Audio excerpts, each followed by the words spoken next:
blazing cowboy guns.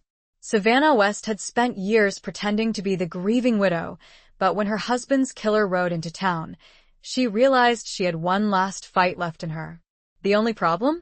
Gideon Landry, the deadliest bounty hunter in the West, was already waiting for her. He leaned against her porch rail, his steel-gray eyes locked onto hers. "You want revenge, Savannah?" he murmured. "Then you're gonna need me." Chapter 1. The Ghost of Redemption Creek. The wind whipped through Redemption Creek, carrying with it the scent of sage and dust, a familiar perfume that usually soothed Savannah West. Today, however, it only served to heighten the tremor in her hands as she gripped the worn wooden handle of the broom, sweeping the porch of her small, weathered homestead. The setting sun cast long, skeletal shadows from the cottonwood trees that lined the creek, painting the dusty landscape in hues of orange and deep violet. It was beautiful, in its own harsh way, but Savannah couldn't appreciate it. Not today. 5 years. 5 years since the outlaw, Jedediah Blackwood, had ridden into her life and ripped it apart, leaving her with nothing but a hollow ache in her chest and a thirst for vengeance that had simmered just beneath the surface of her carefully constructed facade. The townsfolk of Redemption Creek saw her as the grieving widow, a quiet, respectable woman who kept to herself, tending her small garden and selling her meticulously crafted quilts at the local market. They pitied her, whispered about her tragic past, and offered their condolences with polite, measured sympathy. They had no idea.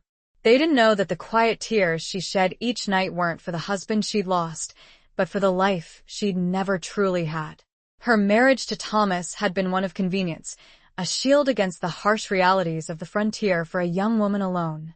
He'd been kind, gentle, and older, a steady presence in a world that often felt like shifting sand. But love, that had been a luxury Savannah had never dared to dream of. And Jedediah Blackwood, with his cruel smile and cold, dead eyes, had ensured she never would. He'd come for Thomas's hidden stash of gold, a rumor whispered throughout the territory, a secret Savannah herself hadn't known existed until it was too late. Thomas had refused to talk, even as Blackwood had tortured him, his screams echoing through the very homestead Savannah now stood upon. She'd hidden in the root cellar, her heart a trapped bird beating frantically against her ribs, listening to the sounds of her husband's death. When the silence finally came, it had been heavier, more suffocating than any noise. She'd emerged to find Thomas gone, taken by Blackwood, his body never recovered. Only a bloodstain on the floorboards and the lingering scent of gunpowder remained. And the burning, unwavering desire for revenge. Savannah tightened her grip on the broom, her knuckles white. The news had reached her this morning, carried on the wind like the seeds of a dandelion, fragile yet persistent. Jedediah Blackwood was back. He'd been sighted in Silver Gulch, a town just 2 days' ride east. The whispers had followed the news, cautious and fearful. Blackwood was a legend, a ghost story told around campfires to frighten children. He was ruthless, deadly, and untouchable. But Savannah wasn't a child. And she wasn't afraid. The years of quiet mourning, of playing the role of the grieving widow, had been a carefully constructed mask. Beneath it, the fire of vengeance had only grown stronger, fueled by every sunrise, every whispered prayer, every memory of that horrific night. She looked out at the creek, its waters reflecting the fiery sky. The gentle murmur of the water usually calmed her, a reminder of the enduring strength of nature, of the constant flow of life even in the face of death. But tonight, it sounded like a mocking whisper, a reminder of her own inaction. A hawk circled overhead, its sharp cry piercing the stillness. Savannah watched it, a strange sense of kinship stirring within her. A predator, circling its prey. She felt it too, that primal instinct, that burning need to hunt, to strike, to finally silence the ghost that had haunted her for 5 long years. She lowered the broom, her gaze hardening. The time for mourning was over. The time for pretending was done. Jedediah Blackwood had returned, and with him, he brought Savannah's past crashing back into her present. But this time she wouldn't hide. This time, she would be the hunter. A sudden sound, the soft thud of hooves on the dusty road leading to her homestead, made her heart leap into her throat. She turned, her hand instinctively reaching for the small, pearl-handled pistol she kept tucked into the waistband of her skirt, beneath the folds of her apron. It was a habit, a constant reminder of the danger that always lurked just beyond the edges of her carefully controlled world. The rider was still a silhouette against the fading light, a dark figure on a large, powerful horse. But as he drew closer, she could make out the details, the wide-brimmed hat casting a shadow over his face, the long, duster coat billowing in the wind, the rifle scabbard strapped to his saddle. A bounty hunter, and a particularly infamous one at that.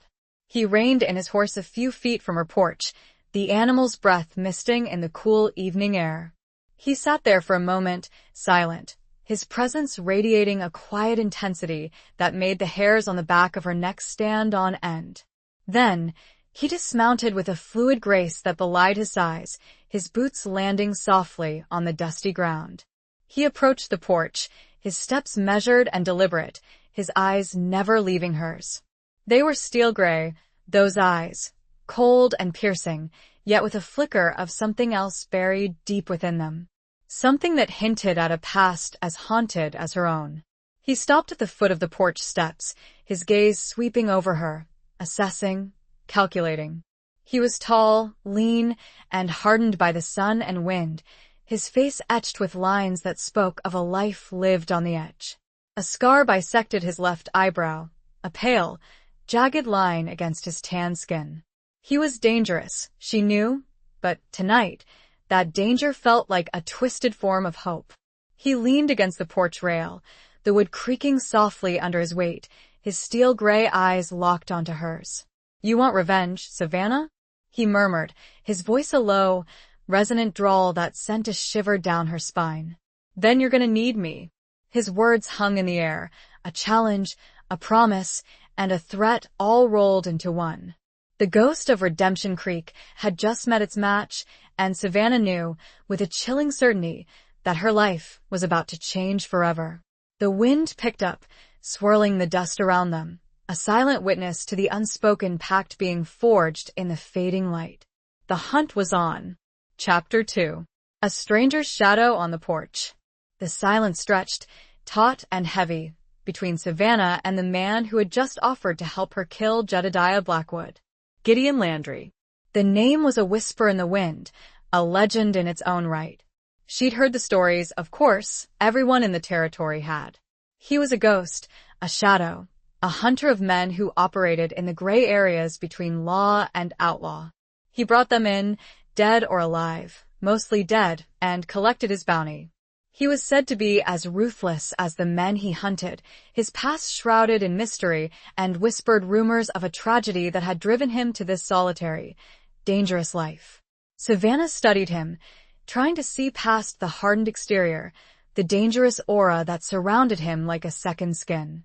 His eyes, those unsettling steel gray eyes, held a weariness that mirrored her own, a deep-seated sorrow that resonated with the hollow ache in her chest.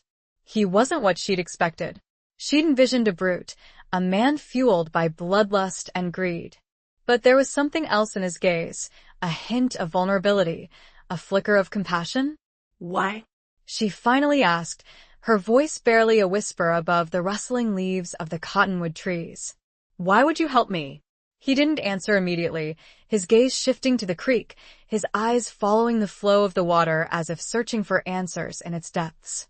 The setting sun painted the sky in fiery hues of red and gold, reflecting in the water, creating an ethereal, almost otherworldly glow. "Let's just say I have my own reasons for wanting Blackwood dead," he finally said, his voice low and gravelly, his gaze returning to hers. "And you, Mrs. West," seemed to be the most direct route to him. His words were blunt, devoid of any pretense of chivalry or heroism. He wasn't offering to be her knight in shining armor. He was offering a partnership, a dangerous alliance forged in the fires of mutual vengeance. "Direct route?" Savannah questioned, her brow furrowing. "What makes you think I know where he is?" He smiled then, a slow, humorless curve of his lips that didn't reach his eyes. 5 years, Mrs. West. 5 years you've been living here, waiting. You think I haven't been watching? You think I don't know the fire that burns beneath that quiet exterior? He knew. He'd seen through her carefully constructed facade, the mask she'd worn for so long that it had almost become a part of her. The realization sent a shiver of unease through her, but also a spark of something else recognition. He saw her, the real her, the woman who had been hiding in the shadows, waiting for her chance to strike. I don't know where he is, she said, her voice firmer now, her gaze unwavering. But I know he'll be back. He always comes back. And you'll be waiting, Gideon finished, his voice a soft murmur. Like a spider in its web. The analogy was unsettling but accurate. She had been waiting, weaving her web of silence and patience, waiting for the fly to stumble into her trap. But now, with Gideon Landry standing on her porch, the web felt flimsy, inadequate. She needed more. She needed his strength, his skill, his ruthlessness. What's your price, Mr. Landry? She asked, her voice steady, her gaze meeting his directly. She knew bounty hunters didn't work for free, and she was prepared to pay whatever it took. He pushed himself off the porch rail, his movements fluid and graceful, like a predator stalking its prey. He took a step closer, closing the distance between them, his presence filling her small porch, overwhelming her senses. The scent of leather and gunpowder, mingled with the faint aroma of sage and dust, filled her nostrils, a heady, intoxicating mix. My price? He repeated, his voice a low rumble that vibrated through her. I want Blackwood. Dead. And I want everything he has. Everything? Savannah questioned, her heart pounding in her chest. She knew Blackwood was a thief, a murderer, a man who accumulated wealth through violence and intimidation. But what did he have that Gideon Landry, a man who seemingly had nothing, could possibly want? He leaned closer, his steel-gray eyes boring into hers, his breath warm on her face. He has something that belongs to me, he said, his voice barely a whisper. Something he stole a long time ago. His words were cryptic, veiled in mystery, but the intensity in his eyes, the raw emotion that flickered beneath the surface, told her that this was more than just a bounty hunt for him. This was personal, just like it was for her. A sudden gust of wind swept through the porch, rustling her skirts and sending a shiver down her spine. The sun had finally dipped below the horizon, leaving the sky a canvas of deep indigo and fading orange. The first stars were beginning to appear, twinkling like distant diamonds in the vast expanse of the night. Savannah took a deep breath, the cool night air filling her lungs, steadying her nerves. She looked at Gideon Landry, at the shadows that danced in his eyes, at the dangerous promise that hung in the air between them. She knew she was making a deal with the devil, a pact that could lead to her own destruction. But she also knew that she had no other choice. All right, Mr. Landry, she said, her voice firm, her gaze unwavering. You have a deal. The ghost of a smile flickered across his lips, a fleeting expression that vanished as quickly as it appeared. He extended his hand, his palm calloused and rough, his grip strong and unwavering. She placed her hand in his, the contact sending a jolt of electricity through her. His skin was warm, surprisingly so, a stark contrast to the coldness in his eyes. As their hands clasped, sealing their dangerous pact, a lone coyote howled in the distance, a mournful cry that echoed through the stillness of the night. The hunt had begun. And Savannah knew, with a chilling certainty, that it would lead them both into the heart of darkness. But she also knew that it was the only way to bring the light of the sunrise. Chapter 3. The Price of Vengeance. The interior of Savannah's homestead was small and sparsely furnished, but meticulously clean. A worn rug covered the wooden floor, a simple table and 2 chairs sat in the center of the room, and a narrow bed was tucked into a corner, covered with one of Savannah's handmade quilts. A stone fireplace dominated one wall, the embers of a dying fire casting a warm, flickering glow over the room. The air was thick with the scent of wood smoke and dried herbs, a comforting aroma that belied the tension that crackled between Savannah and Gideon. He had followed her inside without a word, his presence filling the small space, making it feel even smaller. He moved with a quiet grace, his eyes constantly scanning the room, assessing every detail, every potential threat.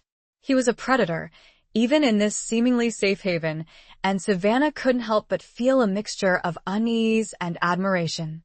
She gestured towards one of the chairs at the table. "Sit down, Mr. Landry." He hesitated for a moment, his gaze lingering on the chair, as if weighing the invitation. Then he nodded and sat down, his long legs stretching out under the table, his back straight, his posture alert. He placed his hat on the table, revealing a thick mane of dark hair, streaked with silver at the temples. Savannah sat down opposite him, her hands folded in her lap, her gaze fixed on his face. The firelight flickered in his steel-gray eyes, making them seem even more intense, more unreadable. "You said Blackwood stole something from you," she said, her voice steady, breaking the silence that had settled between them. "What was it?" He didn't answer immediately, his gaze shifting to the fireplace, his eyes staring into the dying embers as if searching for answers in the flames. The silence stretched, punctuated only by the crackling of the fire and the distant howl of a coyote. Finally, he spoke, his voice low and rough, his words laced with a pain that resonated deep within Savannah's own heart. "He took my brother." Savannah's breath caught in her throat. She'd expected him to say gold, or jewels, or some other material possession. But this was different. This was personal, a wound that ran far deeper than any material loss. "Your brother?" she asked, her voice barely a whisper. He nodded, his jaw tight, his eyes still fixed on the fire. "He was all I had left. My younger brother, Daniel. Blackwood took him years ago. I've been searching for him ever since." Savannah could feel the pain radiating from him, a palpable wave of grief and anger that washed over her. She knew that pain, that emptiness, that burning desire for revenge that consumed everything. "What happened?" she asked softly, her voice filled with a compassion she hadn't realized she still possessed.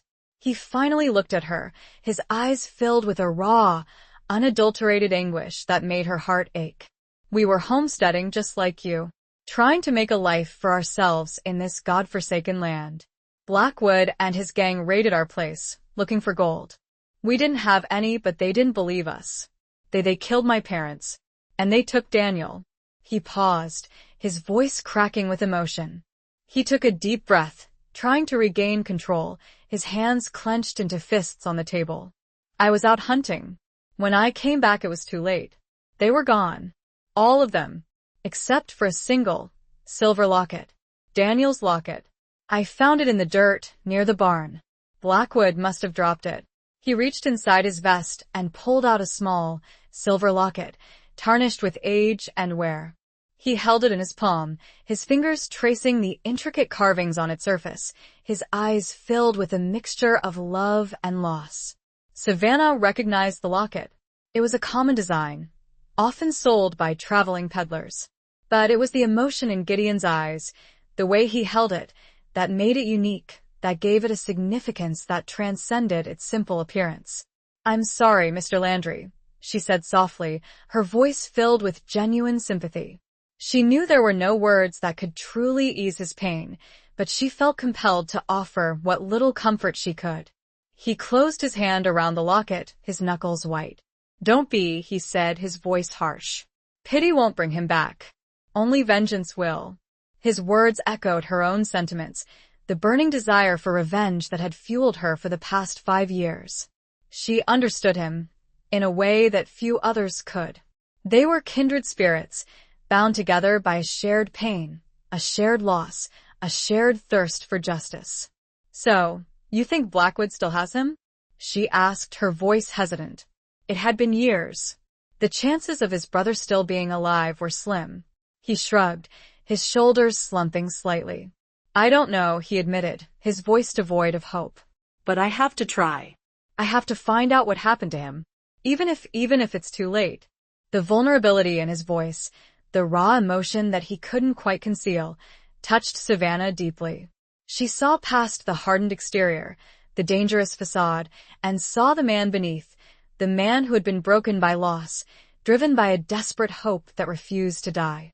"We'll find him," she said, her voice firm, her gaze meeting his directly. She didn't know how, she didn't know what they would find, but she knew that she couldn't abandon him. Not now. Not when she finally understood the price of vengeance, the toll it took on the soul. He looked at her, his steel-gray eyes searching hers, questioning, probing. He saw the determination in her gaze, the unwavering resolve that mirrored his own. And for the first time since they'd met, a flicker of hope ignited in his eyes. The fire crackled in the hearth, casting dancing shadows on the walls, a silent witness to the unlikely alliance that had been forged in the heart of Redemption Creek. The price of vengeance was high, but they were both willing to pay it. Together. Because somewhere out there, amongst the outlaws, the long shadows and unknown trails, a reckoning was coming for Jedediah Blackwood. Chapter 4. Scars Beneath the Surface. The next morning dawned crisp and clear, the sky a vast expanse of pale blue, streaked with the lingering hues of sunrise. The air was cool and invigorating, carrying the scent of pine and damp earth, a stark contrast to the heavy atmosphere of the previous night. Savannah had slept fitfully, her dreams haunted by images of Blackwood and the steel-gray eyes of Gideon Landry. She woke with a sense of unease, a knot of apprehension tightening in her stomach. She found Gideon outside, near the creek, tending to his horse. He was shirtless, his back to her, the muscles of his shoulders and arms rippling as he brushed the animal's coat. The rising sun illuminated his tan skin, highlighting the intricate network of scars that crisscrossed his back. They were pale, jagged lines, a testament to a life lived on the edge, a silent language of violence and survival. Savannah hesitated, feeling a strange sense of intrusion, as if she were witnessing something private, something not meant for her eyes. But she couldn't look away. The scars were a map of his past, a visual representation of the pain he carried, the battles he'd fought, the wounds he'd endured. He must have sensed her presence, because he turned, his steel-gray eyes meeting hers. He didn't seem surprised to see her, nor did he make any attempt to cover himself. He simply held her gaze, his expression unreadable. "Morning," he said, his voice a low rumble, devoid of any embarrassment or self-consciousness. "Morning," Savannah replied, her voice slightly breathless, her cheeks flushed with a warmth that had nothing to do with the rising sun. She quickly averted her gaze, focusing on his horse, a magnificent black stallion with a white blaze on its forehead. "He's beautiful," she said, her voice steadier now, trying to regain her composure. "He is," Gideon agreed, his voice softening slightly. "His name is Shadow. He's been with me for a long time." He continued to brush Shadow's coat, his movements smooth and rhythmic, his touch gentle and affectionate. He clearly had a deep bond with the animal, a connection that transcended the simple relationship between man and beast. Savannah watched them, fascinated by the contrast between the man and the horse. Gideon, with his hardened exterior, his scarred body, his dangerous aura, and Shadow, with his sleek, powerful physique, his gentle eyes, his unwavering loyalty. They were two sides of the same coin, a reflection of the duality of the frontier, the harshness and the beauty, the violence and the grace. "Those scars," she began, her voice hesitant, then trailed off, unsure if she should pursue the subject. He glanced at her, his eyes narrowing slightly, but he didn't seem offended by her question. "They're souvenirs," he said, his voice flat, devoid of emotion. "Reminders of past mistakes." "Mistakes?" Savannah questioned, her brow furrowing. She couldn't imagine what kind of mistakes could lead to such extensive scarring. He shrugged, his shoulders rippling under his tan skin. "Choices," he corrected, his voice still flat. "Choices I made. Consequences I faced." He didn't elaborate, and Savannah didn't press him. She understood that he wasn't ready to share his past, not yet. But she also knew that those scars were more than just physical wounds. They were emotional scars, deep-seated traumas that had shaped him, molded him, turned him into the man he was today. She changed the subject, shifting the focus back to their immediate concern. Have you thought about how we're going to find Blackwood? He stopped brushing shadow and turned to face her, his eyes serious, his expression focused. I have a few leads, he said. There's a man in Silver Gulch, a former associate of Blackwood's. He might know something. Silver Gulch, Savannah repeated, her heart skipping a beat. That was where Blackwood had been sighted. It was also a rough town, known for its lawlessness and its dangerous inhabitants. It won't be easy, Gideon warned, his eyes searching hers, gauging her reaction. It's a dangerous place. Are you sure you're up for this? Savannah met his gaze, her chin lifting slightly, her eyes filled with a newfound determination. She'd spent the past 5 years hiding, pretending, playing the role of the grieving widow. But that was over. She was ready to face her fears, to confront her past, to seek her revenge. I'm not afraid, she said, her voice firm, her gaze unwavering. I've been afraid for too long. I'm done hiding. He studied her for a moment, his eyes assessing, calculating. He saw the strength in her gaze, the resilience in her posture, the fire that burned beneath her quiet exterior. And he knew that she was telling the truth. All right, he said, a ghost of a smile flickering across his lips. Let's get ready. We leave at first light. He turned back to shadow, resuming his grooming, his movements efficient and purposeful. Savannah watched him, a strange sense of anticipation building within her. She was stepping into a dangerous world, a world she'd tried to avoid for so long. But she was no longer alone.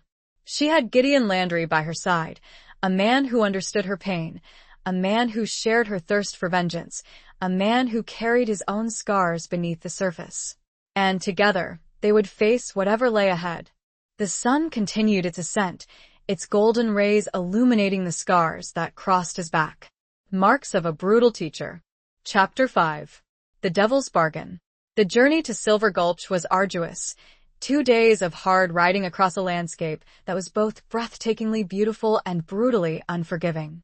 They rode in silence for the most part, each lost in their own thoughts, their own anxieties, their own preparations for the confrontation that lay ahead. The vast, open plains stretched before them, an endless sea of golden grass rippling in the wind, punctuated by rugged mesas and towering rock formations. The sky was a brilliant, cloudless blue, the sun beating down on them with relentless intensity. Savannah found herself studying Gideon, observing his every move, his every gesture. He was a man of few words, but his actions spoke volumes. He was constantly alert, his eyes scanning the horizon, his hand never far from the rifle strapped to his saddle.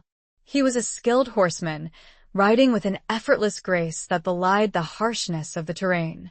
He was also surprisingly considerate, making sure she had enough water, offering her food, checking on her comfort without being overly solicitous.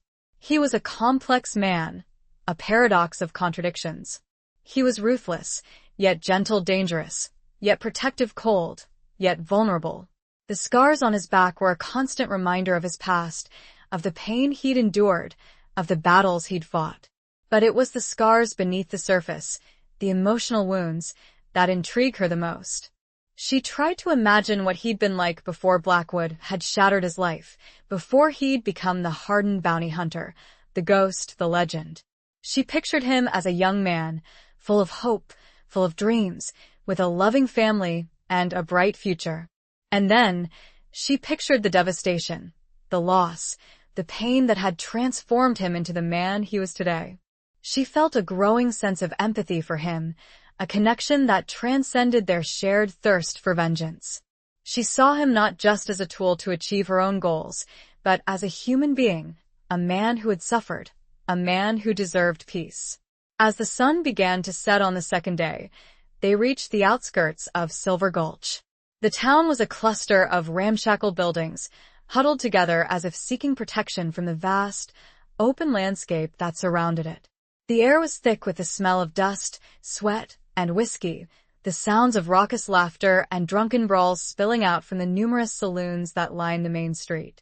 "Stay close to me," Gideon warned, his voice low, his eyes scanning the town, his hand resting on the butt of his pistol. This place is crawling with outlaws and lowlifes.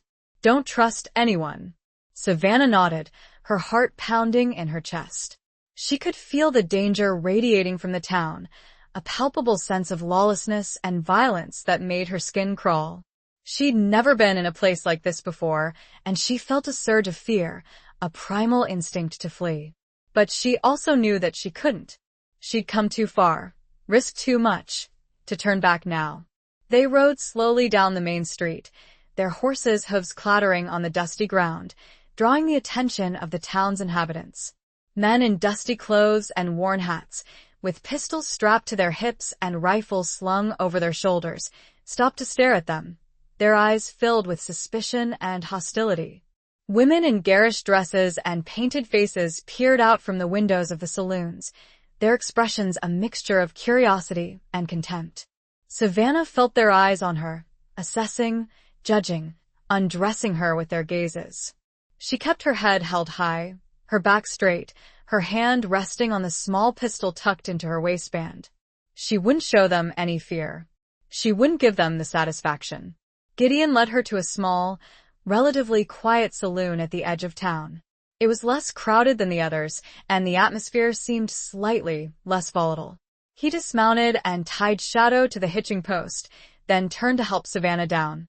His hand brushed hers as he assisted her, sending a jolt of electricity through her. She looked up at him, her eyes meeting his, and for a moment, she saw something other than the cold, detached bounty hunter. She saw a flicker of concern, a hint of protectiveness, a warmth that surprised her. "Are you all right?" he asked, his voice low, his eyes searching hers. She nodded, her voice slightly breathless. "I'm fine." He held her gaze for a moment longer, then nodded and turned towards the saloon. "Let's go," he said. "We need to find Bartok." They entered the saloon, the dimly lit interior a stark contrast to the bright sunlight outside. The air was thick with the smell of stale beer, cheap whiskey, and sweat. A handful of men were scattered around the room, nursing their drinks, playing cards, or engaging in hushed conversations. They all stopped to stare at Gideon and Savannah as they entered, their eyes filled with suspicion and hostility. Gideon ignored them, his gaze sweeping the room, searching for his target. He spotted him in a corner booth, a large, burly man with a scarred face and a menacing scowl. "Bartok." Gideon walked towards him, his steps measured and deliberate, his hand never far from his pistol. Savannah followed close behind, her heart pounding in her chest, her senses on high alert. They had walked into the viper's nest. The devil's bargain had brought her here, and the only way out was through. The question remained, would she survive? Chapter 6. Dust and Deceit. Bartok looked up as Gideon approached, his eyes narrowing with a mixture of recognition and apprehension. He was a mountain of a man, his face a roadmap of scars, his one good eye gleaming with malice. A half-empty bottle of whiskey sat on the table in front of him, along with a scattering of playing cards. He didn't look pleased to see Gideon. "Landry," he growled, his voice thick with whiskey and disdain. "What brings you to this hole?" Gideon didn't answer immediately. He stopped in front of the booth, his presence filling the small space, his shadow falling over Bartok. Savannah stood beside him, her hand resting on the butt of her pistol, her eyes fixed on Bartok's face. "We need to talk," Gideon said, his voice low and even, his steel-gray eyes boring into Bartok's. Bartok snorted, a derisive sound that echoed through the otherwise quiet saloon. "I don't talk to bounty hunters," he said, his voice slurred. "Especially not ones who used to ride with Blackwood." The mention of Blackwood's name sent a jolt of tension through the room. The other patrons, who had been pretending to ignore them, now turned their full attention to the confrontation, their eyes filled with a morbid curiosity. Gideon's jaw tightened, but he didn't rise to the bait. "This isn't about the past, Bartok," he said, his voice still calm, his gaze unwavering. "It's about the present. And the future." "The future?" Bartok laughed, a harsh, grating sound. "You think you have a future, Landry? You're a dead man walking. Blackwood will never forgive you for betraying him." "I'm not afraid of Blackwood," Gideon said, his voice cold and hard. "And neither should you be." He's a liar and a murderer. He uses people, then throws them away when they're no longer useful. Like he did to you. Bartok's one good eye flickered with a hint of uncertainty. He clearly knew that Gideon was speaking the truth. He'd been one of Blackwood's lieutenants until he'd been caught during a botched robbery and left to rot in jail. Blackwood hadn't lifted a finger to help him. "What do you want, Landry?" Bartok asked, his voice less aggressive now, his gaze shifting nervously around the room. "Information," Gideon said. "I know you still have contacts. I know you still hear things. I need to know where Blackwood is." Bartok hesitated, his eyes darting between Gideon and Savannah. He was weighing his options, calculating the risks. He knew that helping Gideon could put a target on his back, but he also knew that refusing him could be even more dangerous. "And what's in it for me?" he asked, his voice laced with greed. Gideon reached into his pocket and pulled out a small pouch, tossing it onto the table. The pouch landed with a soft thud, the clinking of coins within audible in the tense silence. "That's just a down payment," Gideon said. "There's more where that came from. If your information is good." Bartok's eye gleamed with avarice. He reached for the pouch, his fingers fumbling with the drawstrings. He opened it and peered inside, his eyes widening at the sight of the gold coins. "All right, Landry," he said, his voice still cautious, but his greed overcoming his fear. "I might know something, but it'll cost you." "Tell me what you know," Gideon said, his voice unwavering. Bartok leaned back in his booth, a smug expression on his scarred face. "Word is, Blackwood's been laying low," he said. "He's got a new hideout, somewhere up in the Devil's Teeth Mountains. He's been gathering a new gang, planning something big." "What kind of big?" Savannah asked, her voice sharp, her eyes fixed on Bartok's face. Bartok shrugged. "Don't know," he said. "But it's big enough to make him risk coming out of hiding. He's been sending out scouts, looking for something or someone." "Someone?" Gideon questioned, his eyes narrowing. Could it be Daniel? Was Blackwood still looking for him, after all these years? Bartok shrugged again. "That's all I know," he said. "But I can tell you this Blackwood's more dangerous than ever. He's got a new lieutenant, a real psychopath. They call him Razor. He's as deadly as they come." A chill ran down Savannah's spine. Razor. The name itself was a threat, a promise of violence. She looked at Gideon, her eyes filled with apprehension. He met her gaze, his expression grim, but determined. "Where in the Devil's Teeth?" Gideon pressed, his voice relentless. Bartok hesitated, his eye flickering with a renewed sense of fear. "I don't know the exact location," he said. "But I know someone who might. There's an old prospector, lives up in the mountains. He calls himself Whispering Willie. He knows those mountains like the back of his hand. He might have seen something." "Where can we find him?" Gideon asked. Bartok gave him directions, his voice low, his eyes darting around the room, as if afraid of being overheard. "Be careful, Landry," he warned. "Whispering Willie is a strange one, and the Devil's Teeth are no place for the faint of heart." Gideon nodded, his expression grim. He reached into his pocket and pulled out another pouch, tossing it onto the table. "That's for your trouble, Bartok," he said. "And for your silence." Bartok snatched the pouch, his eyes gleaming with greed. "You can count on me, Landry," he said. "I ain't seen you. I ain't heard nothing." Gideon turned to Savannah, his eyes meeting hers.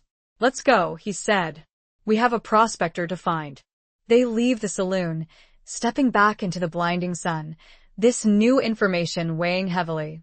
The air hung thick with dust and deceit, and now, their journey would take them into even more perilous territory. Chapter 7. Echoes of a Forgotten Past. The Devil's Teeth Mountains loomed before them, a jagged, forbidding landscape of towering peaks, deep canyons, and treacherous trails. The name itself was a warning, a testament to the dangers that lurked within this unforgiving wilderness. The air was thinner here, cooler, carrying the scent of pine and rock, a stark contrast to the dusty, stifling atmosphere of Silver Gulch. As they rode deeper into the mountains, Savannah felt a growing sense of unease, a primal fear that tightened her chest and made her breath catch in her throat. The silence was oppressive, broken only by the occasional cry of a hawk or the rustling of the wind through the trees. It was a silence that spoke of hidden dangers, of unseen eyes watching their every move. Gideon seemed unaffected by the oppressive atmosphere, his senses on high alert, his eyes constantly scanning the landscape, his hand never far from his rifle. He was in his element here, a hunter in his natural habitat. They rode in silence for hours, the only sound the rhythmic beat of their horses' hooves on the rocky trail. Savannah found herself lost in thought, replaying the events of the past few days, the whirlwind of emotions that had swept her up and carried her along on this dangerous journey. She thought about Thomas, her late husband, the man she'd married out of convenience, the man she'd never truly loved. She felt a pang of guilt, a sense of regret for the life she'd never allowed herself to live, for the choices she'd made out of fear and desperation. She thought about Jedediah Blackwood, the man who had shattered her life, the man who had become the object of her hatred and her vengeance. She felt a surge of anger, a burning desire to make him pay for his crimes, to finally silence the ghost that had haunted her for so long. And she thought about Gideon Landry, the enigmatic bounty hunter, the man who had become her unlikely ally, her protector, her partner. She felt a growing sense of respect for him, a grudging admiration for his strength, his skill, his unwavering determination. But she also felt a sense of unease, a fear of the darkness that lurked beneath his hardened exterior, the secrets he kept hidden behind his steel-gray eyes. As the sun began to set, casting long, skeletal shadows across the mountains, they finally reached the location Bartok had described. It was a small, secluded cabin, nestled in a hidden valley, surrounded by towering pines and sheer rock faces. Smoke curled from the chimney, a sign of life, a beacon in the vast wilderness. "This is it," Gideon said, his voice low, his eyes fixed on the cabin. Whispering Willie's place. He dismounted and tied Shadow to a nearby tree, then turned to help Savannah down. His hand brushed hers as he assisted her, sending a familiar jolt of electricity through her. She looked up at him, her eyes meeting his, and for a moment, she saw a flicker of something other than the cold, detached bounty hunter. She saw a hint of vulnerability, a flicker of loneliness. "Be careful," he said, his voice soft, his eyes searching hers. "He's a strange one," Bartok said. "We don't know what to expect." Savannah nodded, her heart pounding in her chest. She could feel the tension radiating from him, a palpable sense of apprehension that mirrored her own. They approached the cabin cautiously, their footsteps muffled by the thick carpet of pine needles. The air was heavy with the scent of wood smoke and something else, something wild, something untamed. Gideon knocked on the door, his knuckles rapping against the weathered wood. The sound echoed through the stillness of the valley, seeming to amplify the silence that followed. They waited, their senses on high alert, their hands resting on their weapons. The silence stretched, taut and heavy, punctuated only by the distant cry of a hawk. Finally, the door creaked open, revealing a small, wiry old man with a long, white beard that reached his waist. He had piercing blue eyes that seemed to see right through them, and a weathered face that was a roadmap of wrinkles and scars. He held a rusty old rifle in his hands, pointing it directly at Gideon's chest. "Who's there?" he croaked, his voice raspy and thin, like the rustling of dry leaves. "And what do you want?" Gideon held up his hands, showing that he was unarmed. "We're looking for Whispering Willie," he said, his voice calm and even. "Bartok sent us." The old man's eyes narrowed, his gaze shifting between Gideon and Savannah, assessing, questioning. "Bartok, eh?" he said, his voice still raspy. "What's that old scoundrel up to now?" "He gave us some information," Gideon said. "About Blackwood." The mention of Blackwood's name had the desired effect. The old man's eyes widened, and he lowered his rifle slightly. "Blackwood?" he whispered, his voice barely audible. "What about him?" "We're looking for him," Gideon said. "We know he's hiding somewhere in these mountains. Bartok said you might know where." The old man hesitated, his eyes darting around the valley, as if afraid of being overheard. I might know something, he admitted, his voice still low. But I ain't telling you nothing out here. Come inside. It ain't safe to talk about Blackwood in the open. He stepped back, inviting them into the cabin. Gideon and Savannah exchanged a glance, then followed him inside. The interior of the cabin was small and cluttered, filled with the tools of a prospector's trade: picks, shovels, pans, and various other implements. The air was thick with the smell of dust, dirt, and something else, something metallic, something ancient. As they stepped fully inside, and their eyes grew accustomed to the half-light, they saw faded photographs and sketches lining the walls of the small cabin. Images, echoes of a forgotten past, littered the room. And in the center of many of the photographs stood a much younger Gideon Landry. Chapter 8. The Unforgiving Trail. The revelation hit Savannah like a physical blow. The photographs, faded and yellowed with age, depicted a younger Gideon, a Gideon she barely recognized. He was smiling in some, laughing in others, his arm around a young woman with long, dark hair and bright, sparkling eyes.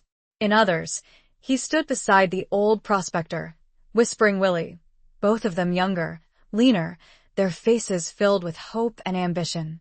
Savannah felt a strange mix of emotions: shock, confusion, and a growing sense of unease.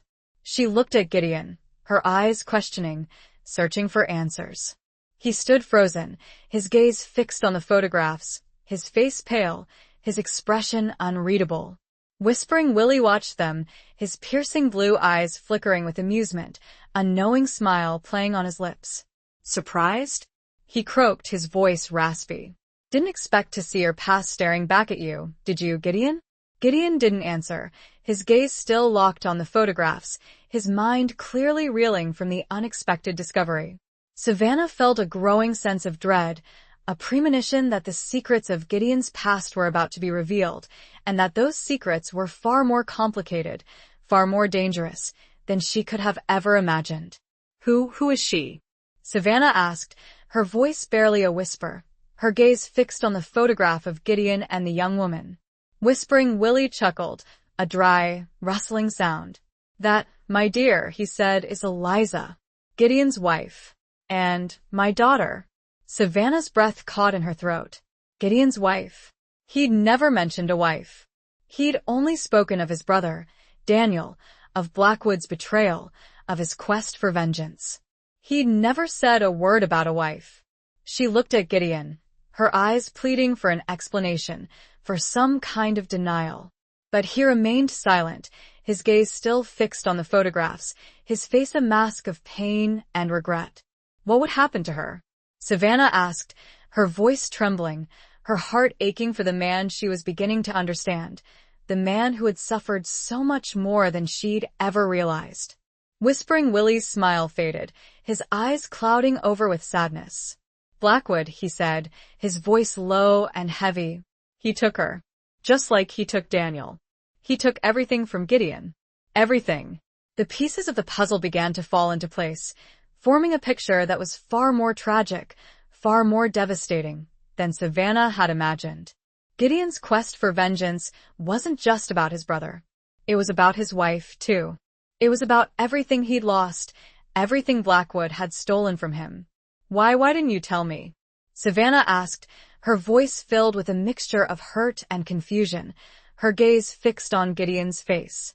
He finally looked at her, his steel-gray eyes filled with a raw, unadulterated anguish that made her heart ache. It doesn't matter, he said, his voice hoarse, his words clipped. It's in the past. It changes nothing. It changes everything, Savannah countered, her voice rising slightly, her emotions bubbling to the surface. You let me believe you, let me think it was just about your brother. You lied to me. I didn't lie, Gideon said, his voice defensive, his jaw tight. I just didn't tell you the whole truth. It's the same thing, Savannah said, her voice trembling with anger and hurt. She felt betrayed, manipulated, used. She'd opened herself up to him, shared her pain, her vulnerability, and he'd kept his own secrets hidden, his own wounds festering beneath the surface.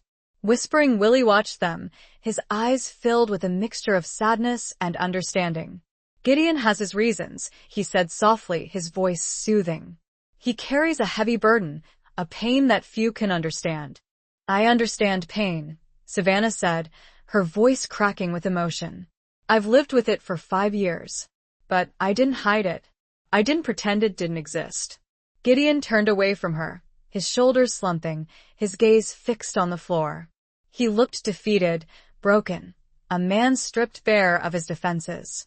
I'm sorry, he said, his voice barely a whisper. I didn't mean to hurt you. I couldn't talk about it. It was too painful. Savannah felt her anger softening, replaced by a wave of compassion. She understood his pain, his reluctance to speak of his past, his need to protect himself from further hurt.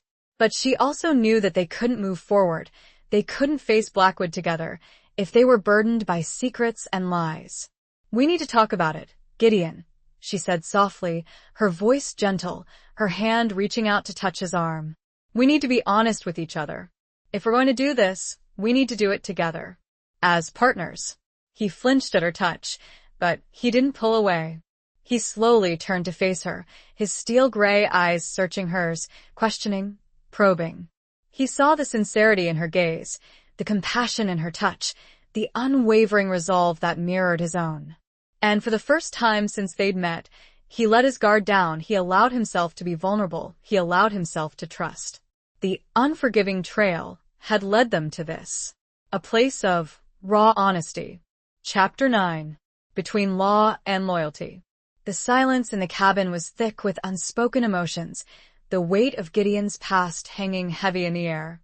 Savannah waited patiently, her hand still resting on his arm, offering a silent support that she hoped he could feel. The fire crackled in the hearth, casting dancing shadows on the walls, illuminating the faded photographs that served as a constant reminder of the life Gideon had lost. Finally, he took a deep breath, his chest rising and falling, his steel-gray eyes meeting hers. Eliza was everything to me, he began, his voice hoarse, his words laced with a pain that was still raw, even after all these years. We met when we were just kids, grew up together, dreamed of building a life together. We were happy. He paused, his gaze shifting to the photograph of him and Eliza, his fingers tracing the outline of her face on the faded image. We were homesteading, just like I told you, trying to make a go of it in this harsh land. We had a small cabin, a few acres of land, a few head of cattle.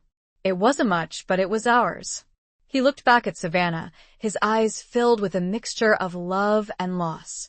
Blackwood came for the same reason he came for your husband. Rumors of gold. We didn't have any, but he didn't believe us. He tortured us. He made me watch. He couldn't finish the sentence, his voice choked with emotion, his body trembling with the memory. Savannah tightened her grip on his arm, offering him a silent strength, a reassurance that he wasn't alone. He took her, Gideon continued, his voice barely a whisper. He took Eliza and Daniel. He left me for dead. I woke up days later, surrounded by nothing. Just the ashes of our dreams. Savannah felt tears welling up at her eyes, her heart aching for the man she was beginning to know, the man who had suffered so much, the man who had hidden his pain behind a wall of stoicism and vengeance. I searched for them, Gideon said, his voice filled with a desperate hope that refused to die. For years I searched. I followed every lead, every rumor, every whisper. I became the man you met on your porch. A hunter of men, a ghost, a legend. But it was all for them. To find them. To bring them home. And you never found them? Savannah asked softly, her voice filled with compassion. He shook his head, his eyes clouded over with despair. I found traces, he said. Whispers. Rumors. But never them. I don't even know if they're still alive. We'll find them, Savannah said, her voice firm, her gaze meeting his directly. We'll find out what happened to them. Together. He looked at her, his steel-gray eyes searching hers, questioning, probing. He saw the sincerity in her gaze, the unwavering resolve that mirrored his own. And for the first time in a long time, he felt a flicker of hope, a spark of light in the darkness that had consumed him for so long. Whispering Willie, who had been silent throughout the exchange, cleared his throat, drawing their attention. Blackwood is a dangerous man, he said, his voice raspy. He's got a new gang, a new hideout. It won't be easy to find him. We know, Gideon said, his voice grim. Bartok told us. He also told us about Razor. Whispering Willie nodded, his eyes filled with concern. Razor is his right-hand man, he said. As ruthless and deadly as Blackwood himself. You'll need to be careful. We will, Savannah said, her voice firm. But we're not afraid. We're going to find him. And we're going to make him pay. Whispering Willie looked at them, his piercing blue eyes assessing, calculating. He saw the determination in their gazes, the fire that burned within them, the unwavering resolve that bound them together.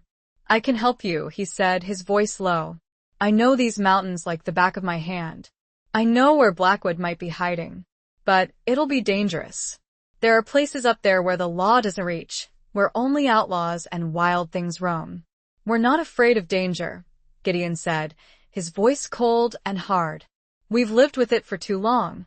All right, Whispering Willie said, a ghost of a smile flickering across his lips. Then let's get to work. We have a long journey ahead of us. A journey into the heart of darkness. The line was clearly drawn. Loyalty and law, hanging on opposite ends of the same rope. Gideon, the former lawman, the hardened bounty hunter, was making a choice. And it had nothing to do with the law. Chapter 10. Whispers in the Saloon. They left Whispering Willie's cabin at first light, the air crisp and cool, the sky a pale canvas of pastel hues. The Devil's Teeth Mountains loomed before them, their jagged peaks piercing the sky, their shadows stretching long and ominous across the valley. The journey ahead was daunting, a treacherous path into the heart of outlaw territory, where danger lurked around every corner and survival was never guaranteed. Whispering Willie led the way, his old mule surprisingly sure-footed on the narrow, winding trails. Gideon rode beside him, his eyes constantly scanning the landscape, his hand never far from his rifle. Savannah followed close behind, her own senses on high alert, her hand resting on the small pistol tucked into her waistband. They rode in silence for the most part, each lost in their own thoughts, their own anxieties, their own preparations for the confrontation that lay ahead. The silence was broken only by the occasional cry of a hawk, the rustling of the wind through the trees, and the rhythmic beat of their horses' hooves on the rocky ground. As they climbed higher into the mountains, the terrain became more rugged, the trails more treacherous. The air grew thinner, colder, carrying the scent of pine and rock, a stark reminder of the unforgiving wilderness that surrounded them. Savannah found herself studying Gideon, observing the way he moved, the way he scanned the landscape, the way he seemed to anticipate every potential threat. He was a man transformed in this environment, a hunter in his natural habitat, his senses honed, his instincts sharpened, his focus unwavering. She also noticed the subtle changes in him since their conversation at Whispering Willie's cabin. He seemed lighter, somehow, as if a heavy burden had been lifted from his shoulders. He was still quiet, still reserved, but there was a new openness in his eyes, a willingness to connect, a trust that hadn't been there before. He caught her looking at him, his steel-gray eyes meeting hers. He didn't say anything, but a ghost of a smile flickered across his lips, a silent acknowledgement of the bond that was growing between them, the partnership that was forged in the fires of shared pain and mutual vengeance. They stopped for a brief rest near a small stream, the water crystal clear and icy cold. They ate a simple meal of dried meat and hardtack, sharing their food and water without a word.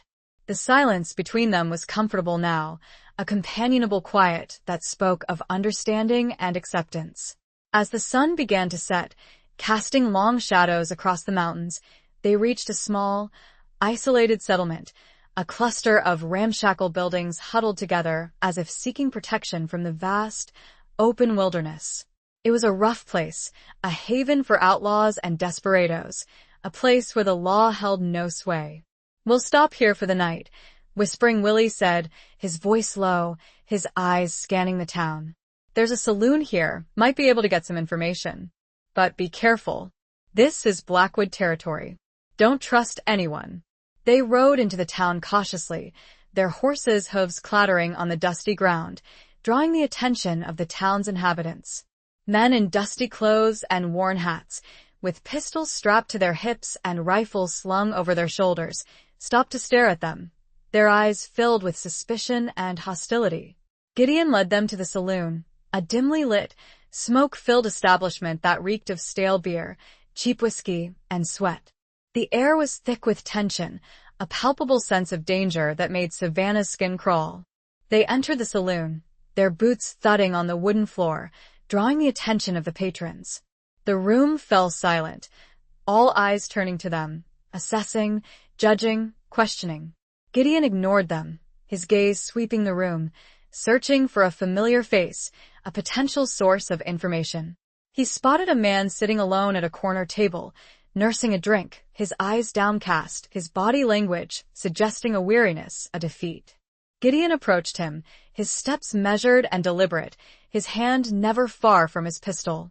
Savannah and Whispering Willie followed close behind, their senses on high alert, their hands resting on their weapons. "Evening," Gideon said, his voice low and even, his steel-gray eyes boring into the man's. The man looked up, his eyes widening slightly in recognition. He was a thin, wiry fellow with a weathered face and a haunted look in his eyes. "Landry?" he said, his voice hesitant, his gaze shifting nervously around the room. "What are you doing here?"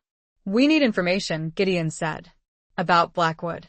The man's eyes flickered with fear. "I don't know nothing about Blackwood," he said, his voice trembling. "I don't want no trouble." "We're not looking for trouble," Gideon said, his voice still calm, his gaze unwavering. "We just need information. And we're willing to pay for it." He reached into his pocket and pulled out a few coins, placing them on the table. The man's eyes lingered on the coins, his greed battling with his fear. I might have heard something," he said, his voice barely a whisper. "Whispers. Rumors. Nothing concrete." "Tell us what you've heard," Gideon said, his voice relentless. The man leaned closer, his voice dropping to a conspiratorial murmur. They say Blackwood's planning something big," he said. "Something that'll make him richer than ever before. He's been gathering men, supplies, weapons. He's been holed up in his hideout preparing." "Where is his hideout?" Savannah asked, her voice sharp, her eyes fixed on the man's face. The man shook his head. "I don't know," he said. "Nobody knows. It's a secret. Well guarded. But I heard he's been looking for something. Something specific. Something he lost." Gideon's eyes narrowed. "What is it?" he asked, his voice tense. The man shrugged. "Don't know," he said. "But it's important to him. He's been offering a reward. A big reward. For anyone who can find it." A reward. Could it be Daniel? Or Eliza? Was Blackwood still searching for them? After all these years? Gideon exchanged a glance with Savannah, his eyes filled with a mixture of hope and apprehension. They were close. They could feel it. They were on the right trail. "Thank you," Gideon said to the man, his voice low. "You've been helpful." He pushed the coins across the table, then turned to leave. As they made her way out of the crowded, smoky den, she could not ignore the whispers that followed. Whispers and the dread of knowing Blackwood was hunting too. Chapter 11. The Heart's Hidden Wounds. They spent the night in a small, dingy room above the saloon, the sounds of raucous laughter, drunken brawls, and occasional gunshots filtering up through the floorboards. Sleep was elusive, the tension of their situation, the proximity to Blackwood's territory, and the lingering questions about Gideon's past keeping Savannah's mind racing. She lay on the narrow cot, staring up at the cracked ceiling, listening to the rhythmic breathing of Gideon, who lay on a pallet on the floor across the room. He'd offered her the cot, insisting that she needed her rest, but she knew he was just as exhausted, just as on edge, as she was. She thought about the whispers in the saloon, the rumors of Blackwood's plans, the reward he was offering for something he'd lost. Could it be Daniel? Or Eliza? Was it possible that they were still alive after all these years?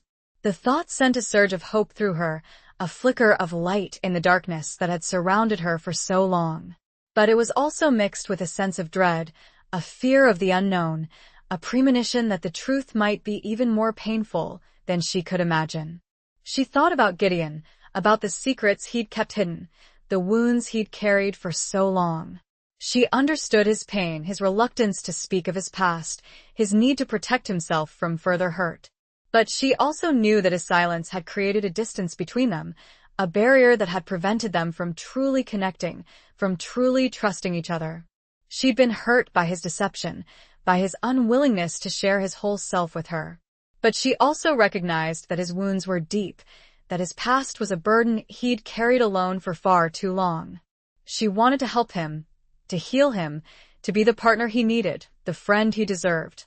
She rose from the cot, her movements quiet and deliberate, and walked over to where he lay. He was sleeping soundly, his face relaxed, his breathing even. He looked younger in sleep, more vulnerable, the lines of hardship and pain softened by the dim light. She knelt beside him, her gaze fixed on his face, studying the lines etched by time and sorrow, the scars that told a story of violence and survival.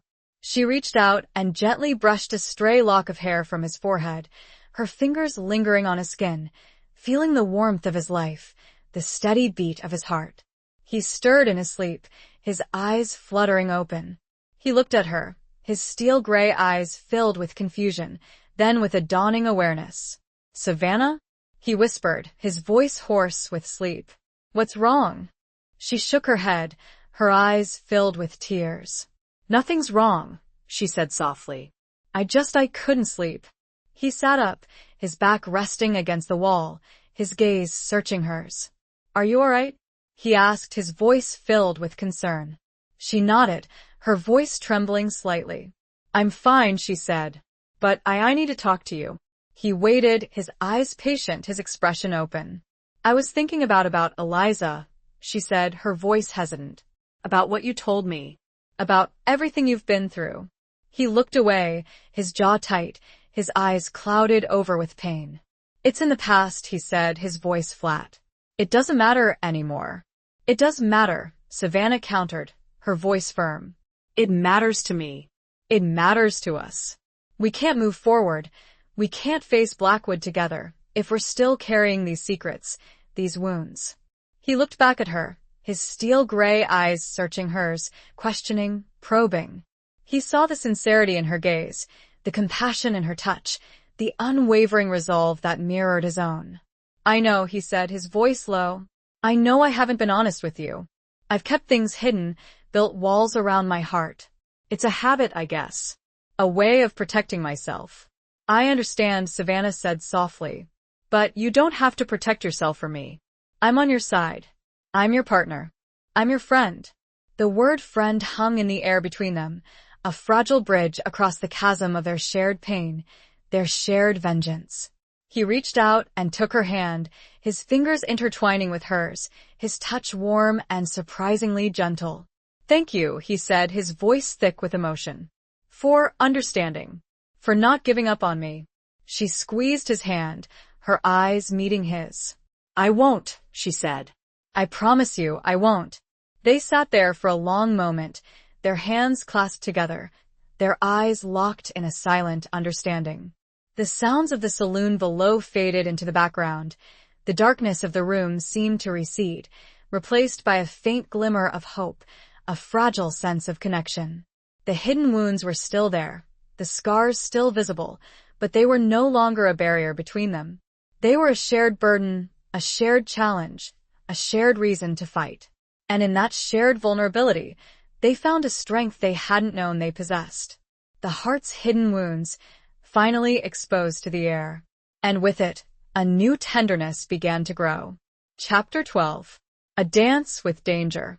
The next morning, they left the unsettling quiet of the room above the saloon and ventured back into the dusty, dangerous streets of the outlaw town. The information gleaned from the previous night's whispers hung heavy in the air, a mixture of hope and dread fueling their next steps. They needed to find a way to confirm the rumors, to pinpoint Blackwood's hideout, and to discover what, or who, he was searching for. Whispering Willie had suggested seeking out a contact of his, a woman named Serafina who ran a seemingly respectable trading post on the edge of town. She was known, however, to have dealings with less savory characters, and Willie believed she might have more concrete information about Blackwood's recent activities. The trading post was a modest building, its shelves stocked with a mix of everyday goods and more unusual items, dried herbs, animal pelts, and a surprisingly large selection of weapons. Serafina herself was a striking woman, her age difficult to determine, with sharp, intelligent eyes and a demeanor that suggested both shrewdness and a hidden vulnerability. Her dark hair was streaked with silver, pulled back in a tight braid, and her clothes, though practical, hinted at a past that might have been more glamorous. Gideon explained their purpose, carefully omitting any mention of his personal connection to Blackwood. He presented themselves as bounty hunters seeking information, playing on Serafina's likely understanding of discretion and the value of valuable intelligence. Serafina listened intently, her eyes flickering between Gideon and Savannah, assessing their credibility, their potential threat. She didn't seem surprised by their request, suggesting that inquiries about Blackwood were not uncommon in this part of the world. Blackwood's been active, she confirmed, her voice low and measured. More so than usual. He's been recruiting, gathering supplies, making preparations. Preparations for what? Savannah asked, her voice direct, her gaze unwavering. Serafina hesitated, her eyes darting around the trading post, as if checking for eavesdroppers. There are rumors, she said. Whispers of a big score. Something that could make him the richest man in the territory. And what about the reward? Gideon pressed, his voice tense. The reward he's offering for something he lost? Serafina's eyes narrowed slightly. Yes, she said. The lost treasure. That's what everyone's talking about. But no one knows what it is. Some say it's gold. Some say it's jewels. Some say it's something else entirely. Something else? Gideon questioned, his heart pounding in his chest. Could it be? Could it be Daniel or Eliza? Serafina shrugged. That's the mystery, she said. And that's what makes it so valuable. Blackwood's desperate to find it. He's offering a king's ransom for its return. Do you know where he's hiding? Savannah asked, her voice urgent. His hideout? Serafina shook her head. No one knows for sure, she said. But I've heard it's somewhere in the heart of the Devil's Teeth. A place called the Serpent's Spine. A treacherous canyon, guarded by Blackwood's men. It's said to be impenetrable. The Serpent's Spine. The name itself sent a chill down Savannah's spine. It sounded like a death trap, a place where hope went to die. Can you get us there? Gideon asked, his voice determined. Can you guide us? Serafina hesitated, her eyes weighing the risks, the potential rewards. It's dangerous, she said. Very dangerous. Blackwood's men are ruthless. They'll kill anyone who gets in their way. We're prepared for danger, Gideon said, his voice cold and hard. We're willing to pay for your services. And for your silence. He reached into his pocket and pulled out a small pouch of gold coins, placing it on the counter. Serafina's eyes lingered on the pouch, her greed battling with her fear. All right, she said finally, her voice resigned. I'll take you there. But I'll take you only so far. I won't go into the Serpent's Spine itself. That's suicide. That's fair, Gideon said. We understand. They agreed on a price, a hefty sum that reflected the danger of the undertaking. Serafina instructed them to meet her at the edge of town at dusk, ready to ride. As they left the trading post, Savannah felt a mixture of excitement and apprehension. They were getting closer, closer to Blackwood, closer to the truth, closer to revenge. But they were also stepping deeper into danger, into a world of violence and betrayal, where the stakes were higher than ever before. They spent the rest of the day preparing, gathering supplies, checking their weapons, steeling their nerves. Gideon seemed more focused than ever, his determination unwavering, his resolve hardened by the prospect of finally confronting his past, his demons, his enemy. As the sun began to set, casting long shadows across the dusty streets of the outlaw town, they met Serafina at the appointed place. She was mounted on a sturdy-looking mule, her face grim, her eyes filled with a mixture of apprehension and determination. "Ready?" she asked, her voice low. Gideon nodded, his steel-gray eyes meeting hers. "Ready." They rode out of town, leaving the relative safety of civilization behind, venturing into the wild, untamed heart of the Devil's Teeth Mountains. The dance with danger had begun, and Savannah knew, with a chilling certainty, that not everyone would survive the final waltz. Chapter 13. Betrayal Under the Desert Moon.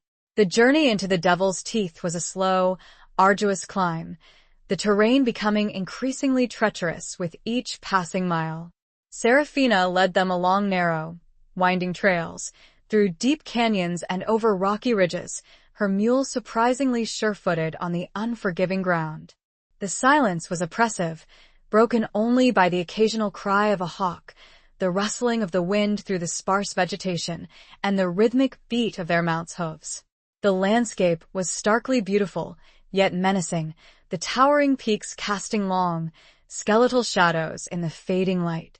The air grew colder, thinner, carrying the scent of pine and rock, a constant reminder of the isolation and the danger that surrounded them. As darkness fell, the moon rose, a full, silver disk in the inky sky, casting an ethereal glow over the rugged terrain. It was a beautiful sight, but it also heightened the sense of vulnerability, exposing them to any watchful eyes that might be lurking in the shadows. They rode in silence, each lost in their own thoughts, their own anxieties. Savannah found herself constantly scanning the landscape, her senses on high alert, her hand never far from her pistol. She trusted Gideon, she trusted Whispering Willie, but she didn't trust Serafina. There was something about the woman, a guardedness, a shrewdness, that made Savannah uneasy. She noticed that Gideon, too, seemed wary of their guide, his eyes frequently flicking towards her, his hand never far from his rifle. He was a skilled tracker, a seasoned bounty hunter, and Savannah knew that he wouldn't be easily fooled. As the night wore on, they reached a narrow pass, a deep gorge carved into the heart of the mountains. The walls of the canyon rose sheer on either side, the moonlight barely penetrating the depths below. It was a claustrophobic, unsettling place, a natural choke point that would be easy to defend, easy to ambush. "This is it," Serafina said, her voice low, her eyes darting nervously around the canyon. "The Serpent's Spine. Blackwood's hideout is somewhere beyond this pass. But I won't go any further. This is where I leave you." Gideon dismounted, his movements cautious, his eyes fixed on Serafina. "You agreed to take us to the hideout," he said, his voice cold and hard. Serafina shook her head, her eyes filled with fear. "I agreed to take you to the Serpent's Spine," she said. "And this is it. I'm not going any further. It's too dangerous." "You knew the risks," Gideon said, his voice rising slightly. "You took our money.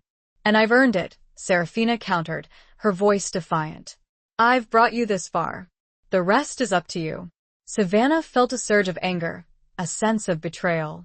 They'd trusted Serafina, paid her a hefty sum, and now she was abandoning them, leaving them stranded in the heart of enemy territory. "You're a liar," Savannah said, her voice sharp, her eyes fixed on Serafina's face. "You knew you weren't going to take us all the way. You were planning this all along." Serafina didn't deny it. She simply shrugged, her eyes cold and indifferent. "It's a dangerous business, bounty hunting," she said. "You should know that. You take your chances, you pay your price." Gideon stepped closer to Serafina, his hand resting on the butt of his pistol. "You'll take us to the hideout," he said, his voice a low growl, his steel-gray eyes boring into hers. "Or you'll pay a different price." Serafina's eyes flickered with fear, but she stood her ground. "I'm not afraid of you, Landry," she said. "I know people. Powerful people. You kill me, and you'll have more than just Blackwood to worry about." Suddenly, a shot rang out, the sound echoing through the narrow canyon. Gideon grunted, his body jerking, a dark stain spreading across his shirt. He stumbled, his hand flying to his chest, his eyes filled with shock and pain. Savannah reacted instantly, drawing her pistol and firing at Serafina, but the woman had already spurred her mule, disappearing into the darkness of the canyon. More shots rang out, coming from the cliffs above, bullets whizzing past Savannah's head, striking the rocks around her. She dropped to the ground, taking cover behind a large boulder, her heart pounding in her chest, her mind racing. It was an ambush. Serafina had led them into a trap. "Gideon!" she cried, crawling towards him, her eyes filled with fear and concern. He lay on the ground, his face pale, his breathing shallow, his hand still clutching his chest. "I'm all right," he gasped, his voice weak. "Get to cover." More shots rang out, forcing Savannah to stay low. She looked around desperately, trying to assess the situation, trying to find a way out. They were trapped, surrounded, outnumbered. She looked back at Gideon. His eyes were fluttering. She knew he couldn't last long. The betrayal, under the desert moon, had been complete. And Savannah realized, with a sickening certainty, that they had been played for fools. Chapter 14. The Hunter and the Hunted.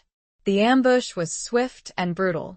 Pinned down behind the meager cover of the boulder, Savannah assessed the situation with a grim practicality born from years of frontier survival. Gideon was badly wounded, bleeding heavily, and losing consciousness. They were surrounded by unseen enemies, their numbers unknown, their intentions clear: to kill them. She ripped a strip of cloth from her petticoat, pressing it against Gideon's wound, trying to staunch the flow of blood. His breathing was ragged, his skin clammy, his eyes flickering open and closed. "Stay with me, Gideon," she whispered, her voice urgent, her hand trembling. "Stay with me." He tried to speak, but only a gurgling sound came out. She knew he was fading fast, that she had to act quickly if she wanted to save him, to save herself. She looked around desperately, searching for an escape route, a way out of this deadly trap. The canyon walls were steep, almost sheer, offering no easy climb. The only way out was the way they'd come, back through the narrow pass, but that was where Serafina had fled and where the ambush had been sprung. She had no choice. She had to fight. She took a deep breath, steeling her nerves, preparing herself for the battle ahead. She was a widow, a homesteader, a quilt maker, but she was also a survivor. She'd faced hardship, loss, and grief, and she'd emerged stronger, more resilient, more determined. She wouldn't surrender. She wouldn't let Blackwood win. She checked her pistol, making sure it was loaded, then peered cautiously over the top of the boulder, trying to locate the shooters. They were hidden among the rocks and shadows of the cliffs above, their positions concealed, their fire sporadic but deadly. She spotted one of them, a fleeting glimpse of a silhouette against the moonlit sky. She took aim, her hand steady, her finger tightening on the trigger. She fired, the shot echoing through the canyon, and the silhouette disappeared. She ducked back down, reloading quickly, her heart pounding in her chest. She'd taken one down, but there were more, many more. She had to find a way to even the odds, to turn the tables on her attackers. She remembered the small pouch of dynamite Gideon carried, a tool he used for clearing obstacles, for creating diversions. It was a long shot, a desperate gamble, but it was the only chance they had. "Gideon," she whispered, shaking him gently. "The dynamite, where is it?" He stirred, his eyes fluttering open, his gaze unfocused. "Pouch, saddlebag," he mumbled, his voice barely audible. She crawled over to Shadow, Gideon's horse, who was standing nearby, miraculously unharmed, his eyes wide with fear. She reached into the saddlebag, her fingers fumbling in the darkness, searching for the pouch. She found it, a small, leather pouch filled with sticks of dynamite and a box of blasting caps. She carefully removed a stick, her hands trembling, her mind racing. She'd never used dynamite before, never even seen it used, but she knew the basic principles. She had to light the fuse, then throw it, and pray that it landed in the right place. She took a deep breath, calming her nerves, focusing her mind. She struck a match, shielding the flame with her hand, and touched it to the fuse. The fuse sputtered, then ignited, burning slowly, steadily, towards the explosive. She stood up, peering over the boulder, trying to locate the largest concentration of shooters.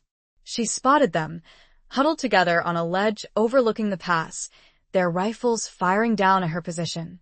She took aim, her arms steady, her heart pounding in her chest. She threw the dynamite, the stick arcing through the air, landing with a soft thud on the ledge. She ducked back down, covering her ears, bracing herself for the explosion. It came a few seconds later, a deafening roar that shook the ground, sending a shower of rocks and debris raining down into the canyon. The shooting stopped. The silence that followed was even more terrifying than the gunfire, a heavy, oppressive silence that spoke of devastation and death. Savannah slowly raised her head, peering cautiously over the boulder. The ledge where the shooters had been was gone, reduced to a pile of rubble, the air thick with dust and smoke. She'd done it. She'd taken them out. But at what cost? She turned back to Gideon, her heart sinking. He was unconscious, his breathing shallow and irregular, his skin pale and clammy. She pressed her ear to his chest, listening for a heartbeat.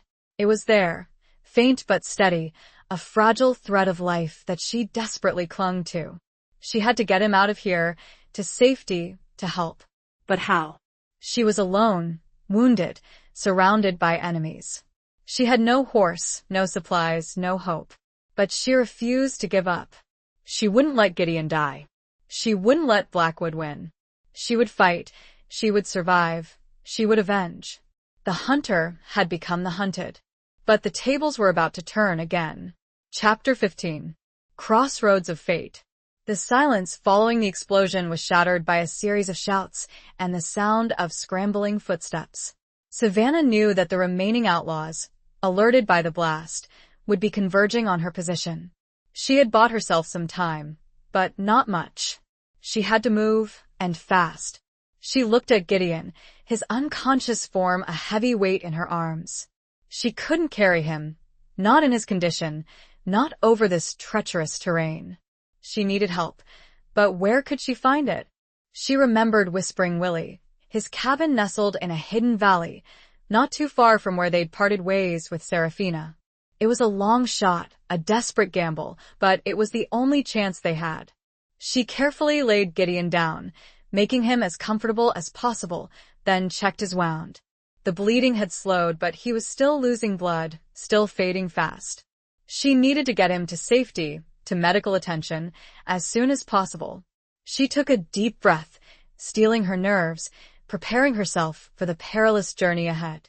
She had no horse, no weapon other than her small pistol, and she was wounded herself, a bullet having grazed her arm during the ambush. But she was also determined, driven by a fierce loyalty to Gideon, a burning desire to survive, a thirst for revenge. She left Gideon hidden behind the boulder, promising him silently that she would return, that she wouldn't abandon him. Then, she slipped away into the darkness, moving swiftly and silently, using the shadows as cover, her senses on high alert. The journey back to Whispering Willie's cabin was a harrowing ordeal. She had to avoid the remaining outlaws, who were surely searching for her, their anger fueled by the explosion and the deaths of their comrades. She had to navigate the treacherous terrain, the steep cliffs, the narrow passes, the rocky ground, in the darkness, with only the moon to guide her. She stumbled, she fell, she scraped her knees and hands, but she kept going, driven by adrenaline, by desperation, by the image of Gideon's pale face, his fading breath. She reached the hidden valley where Whispering Willie's cabin stood, her body exhausted, her spirit weary, but her resolve unbroken. She saw the faint glow of lamplight in the window, a beacon of hope in the vast darkness. She stumbled towards the cabin, her legs trembling, her breath coming in ragged gasps. She reached the door, pounding on it with her fist, her voice hoarse and desperate. "Willie," she cried. "Willie, Help me." it's Savannah." The door creaked open, revealing Whispering Willie, his old rifle in his hands, his piercing blue eyes filled with surprise and concern. "Savannah?" he said, his voice raspy. "What happened? Where's Gideon?" "Ambush," she gasped, her voice weak. "Serafina betrayed us. Gideon's hurt badly. Need help." Willie didn't hesitate. He lowered his rifle, his eyes filled with understanding and determination. Bring him in, he said. Quickly. Savannah rushed back to where she'd left Gideon, her heart pounding in her chest, her mind racing. She found him where she'd left him, still unconscious, his breathing even shallower, his skin even paler. With Willie's help, she managed to carry Gideon back to the cabin, his limp body a heavy weight in their arms. They laid him on Willie's bed, the old man immediately tending to his wound, his movements swift and efficient. "Bullet's still in there," he said, his voice grim. "Got to get it out. Got to stop the bleeding." He worked quickly and skillfully, using his knowledge of herbs and frontier medicine to treat Gideon's wound. He cleaned the wound, removed the bullet, and applied a poultice of herbs to stop the bleeding and prevent infection. Savannah watched him, her eyes filled with gratitude and relief. Willie was their only hope, their last chance. She prayed that he could save Gideon, that he could pull him back from the brink of death. As Willie worked, Savannah told him everything that had happened, the ambush, Seraphina's betrayal, the explosion, the desperate flight back to the cabin. Willie listened intently, his eyes filled with anger and concern. "Blackwood's getting bolder," he said, his voice low. "More desperate. He's tightening his grip on these mountains. We have to stop him, Willie," Savannah said, her voice firm, her gaze unwavering. "We have to find him. We have to make him pay." Willie nodded, his eyes meeting hers. "We will," he said. "But first, we need to get Gideon back on his feet. He's the key to finding Blackwood. He's the only one who knows what Blackwood's really after." They sat vigil beside Gideon's bed, watching him, waiting for him to regain consciousness. The hours stretched on, filled with tension and uncertainty. The fate of their mission, the lives of Gideon and Savannah, and the balance of power in the unforgiving territory, all hung in the balance. They stood at a crossroads of fate, and the path they chose would determine everything. Chapter 16. Redemption's Embrace. The night stretched on, an agonizing crawl of minutes that felt like hours. Savannah never left Gideon's side, her hand resting on his, monitoring his shallow breathing, her eyes fixed on his pale face, willing him to live. Whispering, Willie hovered nearby, checking the poultice, administering herbal concoctions, his aged face etched with worry. As the first rays of dawn painted the sky with hues of pink and gold, Gideon's eyelids fluttered open. He blinked, his steel-gray eyes unfocused, his gaze drifting around the room. He saw Savannah, her face etched with exhaustion and relief, her hand holding his. "Savannah?" he whispered, his voice hoarse and weak. "I'm here, Gideon," she said, her voice choked with emotion, tears welling up in her eyes. "I'm here. You're safe." He tried to sit up, but a sharp pain shot through his chest, forcing him to lie back down. "What happened?" he asked, his voice barely audible. Savannah recounted the events of the previous night, the ambush, Seraphina's betrayal, the desperate flight back to the cabin, Willie's life-saving intervention. Gideon listened intently, his eyes filled with a mixture of pain, anger, and gratitude. He looked at Savannah, his gaze lingering on her face, his hand squeezing hers. "You saved my life," he said, his voice weak but sincere. "Thank you." Savannah shook her head, her eyes filled with tears.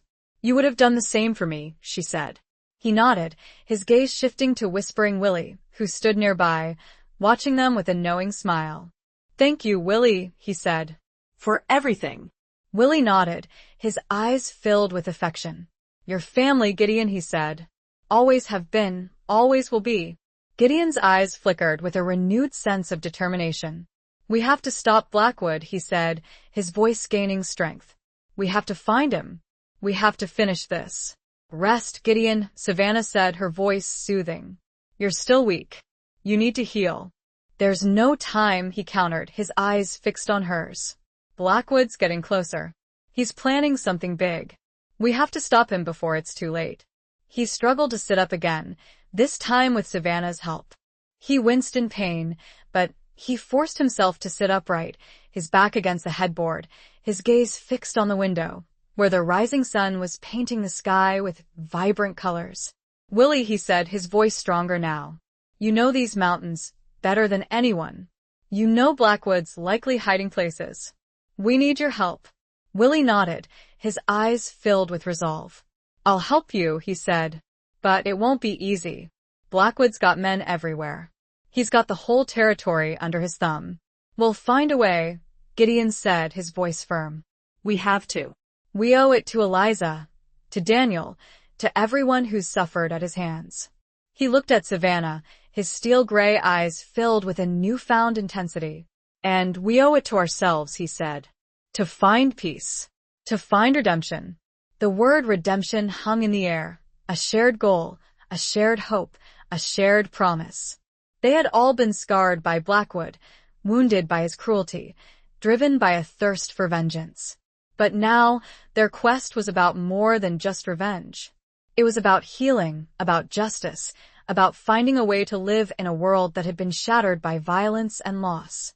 They spent the next few days at Whispering Willie's cabin, Gideon slowly regaining his strength, Savannah tending to his wounds, Willie sharing his knowledge of the mountains, his insights into Blackwood's past, his strategies, his weaknesses.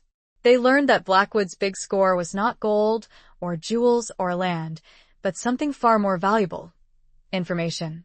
He was searching for a lost map, a map that led to a legendary treasure, a treasure that could make him the most powerful man in the territory. And they learned that the something Blackwood had lost, the something he was offering a reward for, was not an object, but a person. It was Daniel, Gideon's brother. He was still alive. The revelation sent a surge of hope through Gideon, a renewed sense of purpose, a burning desire to find his brother, to rescue him from Blackwood's clutches. As Gideon grew stronger, they began to plan their next move. They knew they couldn't confront Blackwood directly. Not yet.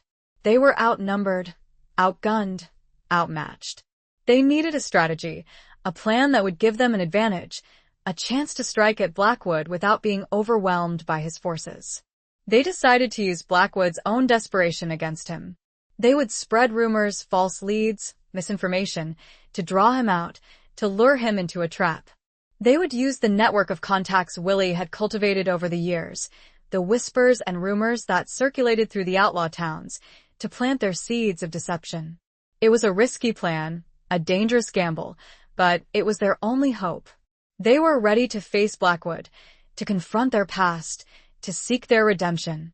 The embrace of a new dawning. Redemption was theirs to take. Chapter 17. The Reckoning. The plan was set in motion. Whispering Willie, using his extensive network of contacts, spread rumors throughout the territory, whispers of a discovered map, a rival gang making a move, a hidden cache of weapons. The goal was to create confusion, to sow discord among Blackwood's ranks, and to lure him out of his fortified hideout. Savannah and Gideon, meanwhile, prepared for the inevitable confrontation. They practiced their shooting, honed their skills, and strengthened their bond, their partnership solidifying with each passing day.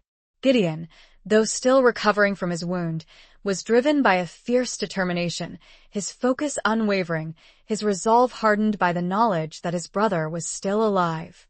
They waited, tense and expectant, for Blackwood to take the bait. The days turned into nights, the silence punctuated by the distant howl of coyotes and the rustling of the wind through the trees. The tension was palpable, a heavy weight that pressed down on them, testing their patience, their nerves, their courage. Finally, the news they'd been waiting for arrived. A rider, one of Willie's trusted contacts, brought word that Blackwood had fallen for their ruse. He believed the rumors of a rival gang making a move on his territory, and he dispatched a large contingent of his men to intercept them, leaving his hideout relatively unguarded. This was their chance, their opportunity to strike. They set out immediately, riding under the cover of darkness, guided by Willie, who knew the secret trails and hidden paths that led to Blackwood's lair. The journey was fraught with danger, every shadow concealing a potential threat, every sound a cause for alarm. They reached the outskirts of Blackwood's hideout, a fortified compound nestled in a remote canyon, its entrance guarded by a handful of sentries. The moon was hidden behind clouds, casting the landscape in an eerie darkness, making it difficult to see, but also providing them with cover. Gideon, his face grim, his eyes filled with a cold determination, outlined the plan. They would approach the hideout stealthily, taking out the sentry silently, then infiltrate the compound, find Daniel, and escape before Blackwood and his main force returned. It was a daring plan, a high-stakes gamble, but it was their only option. They had to act quickly, decisively, and ruthlessly. They moved like shadows, their footsteps muffled by the soft earth, their movements synchronized, their communications silent and efficient. Gideon took out the first sentry with a swift, silent knife thrust, while Savannah dispatched the second with a well-aimed shot from her pistol. They continued their advance, their senses on high alert, their hearts pounding in their chests. They reached the main building, a large, ramshackle structure that served as Blackwood's headquarters and living quarters. They slipped inside, the interior dimly lit by flickering lanterns, the air thick with the smell of stale beer, sweat, and gunpowder. They moved cautiously, their weapons drawn, their eyes scanning the shadows, their ears straining for any sound of alarm. They found Daniel in a small, locked room, his body thin and emaciated, his face bruised and battered, but his eyes still burning with a defiant spirit. He looked at Gideon, his eyes widening in disbelief, then in recognition, then in a surge of overwhelming joy. Gideon? He whispered, his voice hoarse and weak. Daniel, Gideon said, his voice choked with emotion, his hand reaching out to touch his brother's face. I'm here.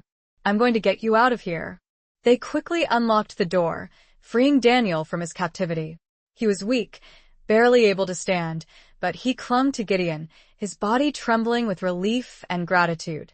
As they were preparing to leave, they heard the sound of approaching horses, the shouts of men, the unmistakable rumble of Blackwood's returning force. They were trapped. Gideon pushed Daniel behind him, his body shielding his brother, his rifle raised, his eyes filled with a fierce determination. Savannah stood beside him, her pistol drawn, her gaze unwavering, her heart pounding in her chest. The door burst open, and Blackwood stood there, his face contorted with rage, his eyes blazing with fury. He was surrounded by his men, their weapons drawn, their faces grim. Well, Blackwood sneered, his voice dripping with malice. Look what we have here. The prodigal son returns. And he brought a friend. He looked at Savannah, his eyes raking over her body, his expression filled with a mixture of lust and contempt. You, he said. You're the widow. The one who's been causing me so much trouble. I'm the one who's going to end you, Savannah said, her voice cold and steady, her gaze unwavering. Blackwood laughed, a harsh, grating sound that echoed through the room. You, and what army? He said. This army, Gideon said, his voice a low growl, his rifle aimed directly at Blackwood's chest. The reckoning had arrived. The final confrontation. The culmination of years of pain, loss, and vengeance. The air crackled with tension, the silence deafening, the stakes higher than ever before. Chapter 18. A Storm of Truth. The standoff was a tableau of raw emotion, years of pent-up hatred and grief boiling to the surface. Gideon, his face a mask of steely resolve, stood between his brother and Blackwood, a living shield against the man who had destroyed his life. Savannah, her pistol steady, her eyes locked on Blackwood, embodied the righteous fury of a woman wronged, her finger tightening on the trigger. You took everything from me, Gideon said, his voice low and dangerous, his words laced with a pain that resonated through the room. My family, my home, my life. You left me with nothing but ashes and a thirst for revenge. Blackwood sneered, his eyes flickering with a mixture of arrogance and unease. You were weak, Landry, he said. You couldn't protect them. You deserved to lose everything. You're the weak one, Blackwood, Gideon countered, his voice unwavering. Hiding behind your men, preying on the innocent, living in fear of the day someone would finally stand up to you. I fear no one, Blackwood spat, his hand tightening on his pistol. especially not a washed-up bounty hunter and a grieving widow. You should fear us, Blackwood, Savannah said, her voice cold and steady. Because we're the storm that's about to break over you. We're the reckoning you've been running from. Blackwood's eyes darted between Gideon and Savannah, his confidence wavering, his bravado crumbling under the weight of their combined determination. He knew he was cornered, Outnumbered, outmatched. Kill them. he shouted to his men, his voice cracking with desperation. But his men hesitated, their eyes flickering with uncertainty, their loyalty shaken by the intensity of Gideon's gaze, the unwavering resolve of Savannah, the palpable sense of justice that hung in the air. They'd been loyal to Blackwood out of fear, out of greed, but now, facing the consequences of their choices, they began to question their allegiance. "Don't do it," Gideon said, his voice booming through the room, his eyes fixed on Blackwood's men. "Don't throw your lives away for this monster. He doesn't care about you. He'll use you, then discard you, just like he did to everyone else." His words struck a chord, resonating with the men's own experiences, their own fears, their own doubts. They'd seen Blackwood's cruelty firsthand, his ruthlessness, his disregard for human life. They'd lived in fear of his wrath, but now, they saw a different path, a chance for redemption, a way out of the darkness. One by one, they lowered their weapons, their eyes downcast, their bodies slumping in defeat. Blackwood stared at them in disbelief, his face contorted with rage, his world crumbling around him. "You cowards!" he screamed, his voice filled with fury. "You betray me? After everything I've done for you? You've done nothing for us, Blackwood," one of the men said, his voice trembling but firm. "You've only brought us pain and suffering. We're done with you." Blackwood was alone. His power, his control, his empire, had vanished in an instant, evaporated by the courage of his own men, by the unwavering resolve of Gideon and Savannah. He looked at Gideon, his eyes filled with a mixture of hatred and fear. He knew he was finished. "You may have won this battle, Landry," he said, his voice shaking. "But you'll never win the war. You'll never find peace. You'll always be haunted by the past." "The past is dead, Blackwood," Gideon said, his voice cold and hard. "And you're about to join it." He raised his rifle, his finger tightening on the trigger, his eyes fixed on Blackwood's face. But before he could fire, Savannah stepped forward, her hand resting on his arm. "No, Gideon," she said, her voice soft but firm. "This isn't your burden to carry. It's mine." She looked at Blackwood, her eyes filled with a righteous fury, a burning desire for justice. "You took my husband," she said, her voice trembling with emotion. "You destroyed my life. You left me with nothing but grief and a thirst for revenge. But I'm not going to let you define me. I'm not going to let you win." She raised her pistol, her hand steady, her finger tightening on the trigger. "This is for Thomas," she said, her voice clear and strong. "And for every other life you've ruined." She fired. The shot echoed through the room, a deafening roar that silenced the whispers of the past, that shattered the chains of fear, that brought an end to Blackwood's reign of terror. Blackwood crumpled to the ground, his body lifeless, his eyes staring blankly at the ceiling. The storm of truth had broken, and in its wake, a fragile peace began to settle. The long, dark night was finally over. Chapter 19. Ashes of Yesterday. The aftermath of Blackwood's death was a mixture of relief, exhaustion, and a profound sense of closure. Blackwood's men, freed from their leader's tyranny, dispersed, some seeking a new life, others surrendering to the authorities, their reign of terror finally over. Gideon, Savannah, and Daniel returned to Whispering Willie's cabin, the weight of their ordeal heavy on their shoulders, but their spirits lifted by the knowledge that they had achieved their goal, that they had brought justice to Blackwood, that they had found a measure of peace. Daniel, though weak and traumatized, began to recover, his physical wounds healing, his emotional scars slowly fading under the care of Gideon and Savannah. The reunion of the brothers was a poignant moment, a testament to the enduring power of family, of love, of hope. Savannah, too, began to heal, the wounds of her past, both physical and emotional, slowly mending. She'd faced her demons, confronted her fears, and emerged stronger, more resilient, more whole.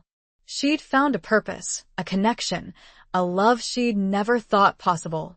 Gideon, freed from the burden of his vengeance, began to shed the hardened exterior he'd cultivated for so long, revealing the man beneath, the man who had been broken by loss, driven by grief, but who had never lost his capacity for compassion, for love, for hope. They stayed at Whispering Willie's cabin for several weeks, allowing themselves time to heal, to recover, to reconnect. They spent their days exploring the mountains, sharing stories, laughing, crying, simply being together. They were a family, forged in the crucible of violence and loss, bound together by a shared past, a shared present, and a shared future. As the days turned into weeks, Savannah and Gideon's relationship deepened, their bond strengthening with each passing moment. They'd been partners in vengeance, allies in danger, but now they were something more. They were friends, confidants, lovers. They found solace in each other's arms, comfort in each other's presence, a love that had blossomed in the midst of darkness, a love that had defied the odds, a love that was both unexpected and inevitable. One evening, as they sat by the fire, watching the flames dance and flicker, Gideon turned to Savannah, his steel-gray eyes filled with a tenderness she'd never seen before. "Savannah," he said, his voice soft and hesitant. I know we've been through a lot together. We've faced death. We've overcome impossible odds. We've found a measure of peace. But I want more. I want a future. With you."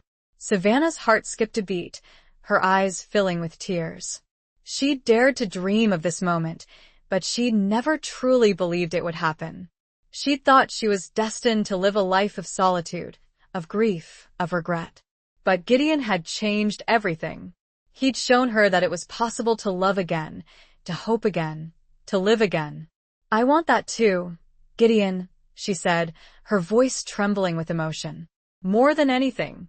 He reached out and took her hand, his fingers intertwining with hers, his touch warm and reassuring. Will you marry me, Savannah?" he asked, his voice filled with hope and vulnerability. Tears streamed down Savannah's face, tears of joy, tears of relief, tears of gratitude. "Yes, Gideon," she said, her voice clear and strong. "Yes, I will." He pulled her close, embracing her tightly, his lips finding hers in a kiss that was both passionate and tender, a kiss that sealed their promise, their commitment, their love. They decided to leave the Devil's Teeth Mountains, to start a new life together, far from the shadows of the past, far from the memories of violence and loss. They returned to Redemption Creek, to Savannah's small homestead, the place where their journey had begun, the place where they would build their future. They buried the ashes of yesterday. The pain, the anger, the grief, it was all laid to rest. The only thing that remained was a burning and renewed hope for a better future. Together. Chapter 20. The final confrontation of hearts and horizons. Redemption Creek welcomed them back, not with fanfare or judgment, but with a quiet understanding, a sense of shared experience that transcended words. The townsfolk, who had once pitied the grieving widow, now saw a woman transformed, a woman who had faced her demons and emerged stronger, more resilient, more alive. Savannah and Gideon settled into a quiet routine, rebuilding the homestead, working the land, finding solace in the simple rhythms of life. They were no longer defined by their past, by their losses, by their vengeance. They were defined by their love, their resilience, their hope for the future. Daniel, now fully recovered, decided to stay with them, becoming an integral part of their new family. He found work at the local livery stable, his gentle nature and his skill with horses earning him the respect and affection of the townsfolk. He was no longer the lost boy, the victim of Blackwood's cruelty. He was a survivor, a brother, a friend. Whispering Willie, too, became a frequent visitor, his gruff exterior softening under the warmth of their affection, his wisdom and guidance a constant source of strength and support. He was no longer the solitary prospector, the keeper of secrets. He was family. The homestead, once a place of shadows and grief, became a haven of peace and happiness. The garden bloomed, the animals thrived, and the air was filled with the sounds of laughter, of conversation, of love. Savannah and Gideon were married in a simple ceremony by the creek, their vows witnessed by Daniel, Whispering Willie, and a handful of close friends from the town. It was a celebration of their love, their resilience, their new beginning. As they stood by the creek, their hands clasped together, their eyes locked in a gaze of unwavering devotion, Savannah felt a profound sense of peace, a sense of belonging, a sense of finally being home.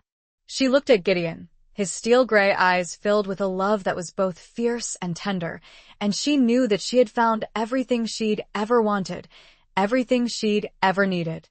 She'd found a partner, a friend, a lover, a soulmate. She looked at Daniel, his smile radiant, his eyes filled with hope, and she knew that they had saved him, not just from Blackwood, but from a life of darkness and despair.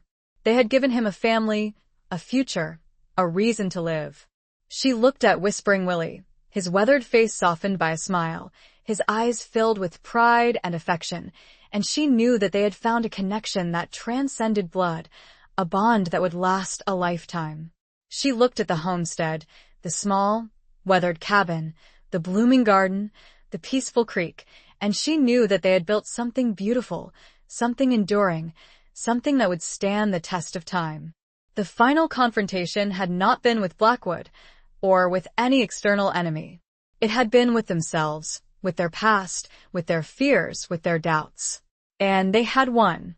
They had faced the darkness and emerged into the light. They had found love in the midst of loss. They had found hope in the ashes of despair. They had found redemption in the heart of the unforgiving frontier. As the sun set, casting long shadows across the creek, painting the sky in hues of orange and violet, Savannah and Gideon stood together, their arms wrapped around each other, their hearts filled with a love that was as vast and enduring as the western sky.